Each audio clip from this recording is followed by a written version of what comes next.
Terima kasih saudara, Anda masih di Sapa Bali Pagi Ruang Psikologi, dan di sini kita masih akan membahas topik kita hari ini terkait dengan perubahan perilaku dimulai dari diri sendiri, dan itu yang masih ditemani oleh narasumber kita hari ini, seorang psikolog klinis, ada Mbak Tita di samping Nitya. Baik Mbak Tita, terakhir kita sudah bahas tentang keyakinan orang ya, bisa dipengaruhi oleh lingkungan, kemudian tadi juga kita terakhir sempat membahas kalau memang individu itu pasti ada fase di mana dia tidak percaya begitu ya Mbak Tita terhadap sebuah informasi. Kalau kita melihat sendiri Mbak Tita perubahan perilaku sebelum akhirnya individu memutuskan untuk melakukan perubahan perilaku, pasti yang harus dicapai adalah percaya dulu ya Mbak Tita ya. Nah itu kalau dari psikolog sendiri sebenarnya gimana sih Mbak Tita mekanismenya individu nih dari awalnya dia tidak percaya sampai akhirnya dia percaya dan akhirnya memutuskan untuk oke, aku harus berubah nih. Nah, itu seperti apa Mbak Tita?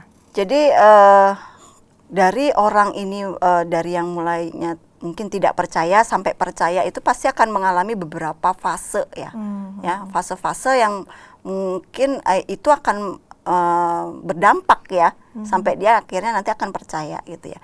Nah, ketika orang ini di awalnya tidak percaya, otomatis kan pasti dia dapetin berawal dari informasi. Sepanjang informasi yang dia dapat itu informasi yang benar gitu ya, itu akan memunculkan satu dia akan mengevaluasi ya dari informasi, kemudian dia akan mengevaluasi dari informasi yang dia dapat, kemudian dia juga ada semacam ada data-data yang dia peroleh gitu ya, data-datanya juga tepat. Nah, ini akan dia olah begitu ya di dalam dirinya. Dia akan merefleksikan semua itu, ya. Kemudian dia akan menjadi percaya itu setelah dia yakin, ya, yakin dengan apa yang dia terima.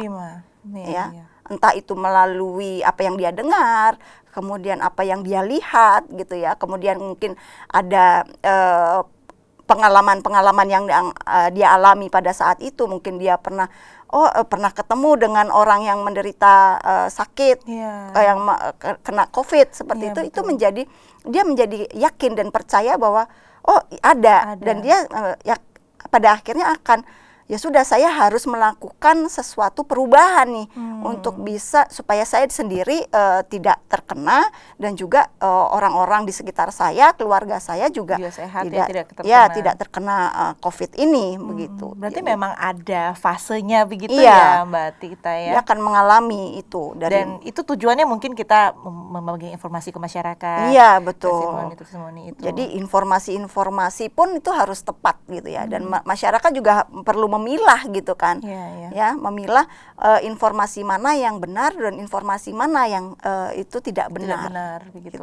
Karena itu yang kendala sekarang ya Mbak Tita ya. Iya, karena kan banyak sekali kalau kita lihat di media sosial gitu ya, ini juga cukup berpengaruh ya, karena dalam misalnya kalau di televisi, entah itu di radio sudah ada sosialisasi gitu ya.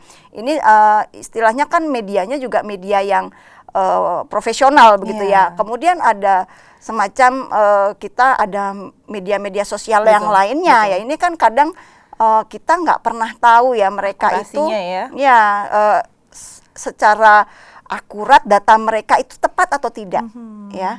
Jadi masyarakat ini yang menjadi kebingungan di situ ya. Jadi masyarakat pun juga harus pintar-pintar nih memilah dan memilih ya informasi yang tepat untuk dirinya, apakah ini benar atau tidak. Berarti itu tantangannya ya ketika ingin melakukan perubahan. Iya betul itu. Jadi kalau misalnya pemerintah sudah punya misalnya punya media yang jelas gitu ya, kita bisa cari di situ. Kita dengan website resmi. Ya website resminya pemerintah, kemudian dari orang-orang yang itu memang benar gitu ya. Itu yang perlu kita bisa sampaikan ke masyarakat, bahwa masyarakat pun harus pintar, cerdas lah, misalnya bilang cerdas untuk bisa memilih dan memilah informasi yang benar untuk kondisi pada saat ini. Bisa kita bilang mungkin secara tidak langsung kemajuan teknologi dan informasi sekarang juga salah satu tantangan dalam menghadapi perubahan perilaku ya. Jadi kan setiap hari kita disuguhi oleh berita-berita ya, entah itu lewat WhatsApp group gitu ya, kemudian Facebook kemudian Instagram itu kan pasti bermacam-macam gitu ya. Kalau kita sendiri tidak punya kemampuan untuk bisa memilah gitu ya, dan memilih berita yang tepat, kita akan mudah sekali terpengaruh gitu ya. Karena kita akan mengikuti gitu ya, dan kita sendiri yang seperti tadi kita sempat bahas, trust-nya kita jadi berpengaruh terhadap perilaku kita. Gitu. Berarti kalau misalkan kita bisa bilang sebenarnya apa yang kita terima di sosial media itu juga bisa mempengaruhi trust dan juga itu bagaimana dengan mindset mungkin Mbak Tita? Mungkin kalau misalkan kita harus sudah punya mindset tertentu supaya dengan banyaknya informasi yang datang ke kita, kemudian banyaknya pengaruh-pengaruh dari lingkungan, kita tetap bisa pada akhirnya melakukan perubahan. Kalau mindset sendiri bagaimana Mbak Tita? Mindset ini kan lebih pada pola pikir ya. Kalau kita bicara masalah mindset gitu ya, kita bisa menggunakan yang lebih berkembang, mindset yang lebih berkembang gitu loh. Bahwa memandang COVID-19 ini bukan hal yang yang sepele gitu ya, yang bisa kita sekarang ini sudah banyak sudah ada mutasinya kan, ya, sudah bermutasi gitu ya.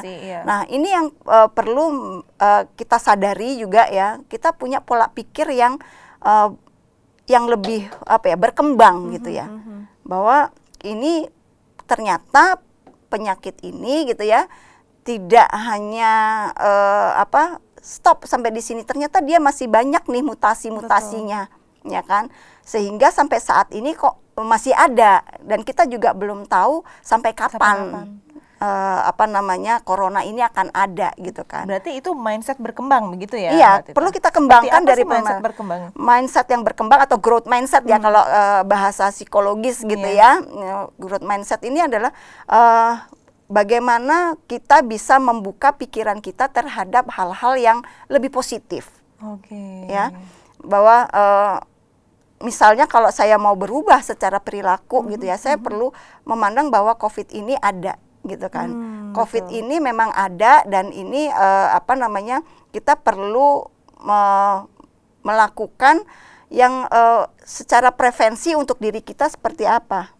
Ya. Ini untuk bagaimana kita mewaspadai corona ini gitu kan. Ya, kita ada prevensi. Kemudian kita juga bisa menindaklanjuti follow up-nya seperti apa. Itu kan berawal dari pola pikir kita yang lebih berkembang. Oh, saya mesti mulai nih menjalankan protokol kesehatan, ya kan? Saya perlu menjaga jarak, saya nggak boleh berkerumun. Kalaupun saya harus berkerumun, saya tetap harus jaga jarak. Begitu ya. Kemudian saya juga harus cuci tangan sesering mungkin, gitu ya. Kalau misalnya nggak ada fasilitas di situ, apa yang harus saya lakukan? Oh, saya mesti bawa hand sanitizer. Kemudian saya dimanapun harus menggunakan masker, begitu ya. Terus ada juga nih yang beberapa rekan begitu ya, kalau di yang saya amati, mereka tuh membawa masker itu lebih dari satu. Jadi ini memang datang dari dirinya ya, bahwa informasi-informasi dia sudah bisa memilih dan memilah yang baik. Kemudian bagaimana mereka bisa mewaspadai itu, dia punya prepare gitu loh, mempunyai persiapan untuk dirinya sendiri nih, supaya dia bisa mencegah. Mencegah untuk dirinya sendiri dan juga mencegah untuk orang lain gitu. Berarti dia memang adaptasi untuk segala protokol kesehatan yang baru ini juga baik orang-orang dengan growth mindset itu tadi. Kemudian mindset yang tidak bagus itu tadi, itu mindset yang perlu kita miliki dalam rangka melakukan perubahan perilaku. Nah, kebalikannya kebalikannya ya, apa, gitu ya. Kalau yang nggak bagus kadang orang berpikir seperti ya udahlah corona gitu ya, gitu ya. Ada yang berpikir saya belum percaya gitu kan. Ada beberapa orang yang memang mengatakan seperti itu ya. Jadi belum ada belum ada kepercayaan dalam dirinya bahwa corona itu ada. Jadi mereka itu berpikir ya udah ngapain sih gitu ya. Kok terlalu ribet banget sih harus melakukan. Jadi nggak usah yang biasa-biasa aja lah, yang nggak usah yang ribet-ribet banget gitu kan. Ya itu jadi mindset yang negatif kan buat dia, jadi fixed mindset buat dia ya. mindset yang tidak berkembang gitu ya. Karena ya udahlah mau gimana ya. Kalau misalnya saya melakukan protokol kesehatan, manfaat saya buat saya apa gitu kan jadinya. Baik. Atau manfaat buat orang lain apa, nggak ada manfaatnya juga. Iya. Jadi semacam seperti itu jadinya kalau mindsetnya yang tidak berkembang Atau begitu kan. sesederhana ya kalau udah takdir ya Ya kena aja kalau mau, gitu mau ya. mati ya mati aja gitu kan. Oke. Tapi kan bukan hal yang sesederhana itu juga gitu kan. Kita berarti tidak bisa memikirkan orang lain juga gitu kan. Iya, iya, iya. Bahwa ada orang-orang yang mungkin juga Rentan, ya. misalnya dia sudah terkena gitu ya. Iya, betul. Kemudian ada orang lain dia di sekitar kita ya dia jadi ini kan harusnya berpikir gitu loh. Bahwa orang lain pun punya dampak juga terhadap kalau misalnya dia terkena iya. COVID-19 Iya. begitu ya. Orang-orang yang lebih berisiko di rumah, Iya, mungkin gitu ya, betul. lebih memikirkan orang yang ada di sekitar kita juga. Orang-orang terdekat lah misalnya. Baik, berarti gitu. memang yang paling bagus itu adalah ketika kita mempunyai mindset berkembang itu ya, Iya. yang fleksibel, Yang growth mindset ya, punya pemikiran yang berkembang itu jauh lebih ya, bagaimana kita bisa menghadapi ini lebih lebih oke lagi ke depannya sehingga berpengaruhnya pada perilaku kita Oke, gitu. baik. Jadi memang harus yang kita miliki mindset berkembang, Betul. begitu. Sehingga nanti kalau misalkan ada mungkin surat edaran dari pemerintah, Pemerintah. ya, kemudian ada aturan baru dari pemerintah yang pastinya tentunya untuk kesehatan kita bersama tetap dilakukan seperti itu. Ya. Itu tadi adalah yang mindsetnya fix itu yang nggak bagus begitu ya, Mbak yang Tita ya. fixed mindset. Sebenarnya kita juga perlu tahu nih, sebenarnya manfaatnya apa sih Mbak Tita pada akhirnya ketika kita sudah berhasil, begitu sudah selesai, sudah benar-benar melakukan perubahan perilaku dimulai dari diri sendiri. Seperti apa Mbak Tita, tapi mungkin kita akan bahas setelah yang satu siap. ini Mbak Tita. Iya.